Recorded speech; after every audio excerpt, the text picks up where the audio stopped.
ஒரு மனிதன் இரவு ஒரு தனியான தெருவில் நடந்து கொண்டிருக்கிறார். அவரது சேலத்தில் இருந்த ஒரு பழைய முறையில் இவர் சாத்தான் ஆணை பற்றிய கதையை நினைக்கிறார்.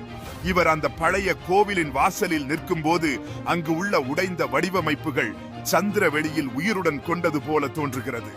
அப்போது அந்த கோவிலின் இருளில் ஒரு விசித்திரமான உருவத்தை காணலாம். இது மனிதனை பார்ப்பதற்கான மர்மத்துடன் நிறைந்து உள்ளது.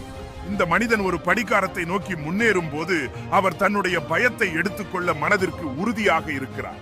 அவர் பேசும்போது அந்த உருவம் குறிப்பு பெற ஆரம்பிக்கிறது. இது தொலைந்த மரபணுவின் முகத்தை பிரகடனமாக்குகிறது. இந்த முன்னோடியின் கை உயர்கிறது. மனிதனை கவனமாக கேட்க பேசி இப்போது அவருடைய கதை ஆரம்பிக்கிறது. முன்னோடி பேச ஆரம்பிக்கையில் தனது பழைய கதை மழு செல்வது போல உணர்வுகளை உருவாக்குகிறது. இது இரவின் அமைதியில் ஒரு கணிசமான சூழலில் உருவாகிறது. மனிதனின் கண்கள் திறந்து கொள்கின்றன. முன்னோடியின் வார்த்தைகளில் உள்ள முக்கியமான அறிவை பெறுவதற்காக இது அவரது வாழ்க்கையை மாற்றும் சாத்தியம் உள்ளது.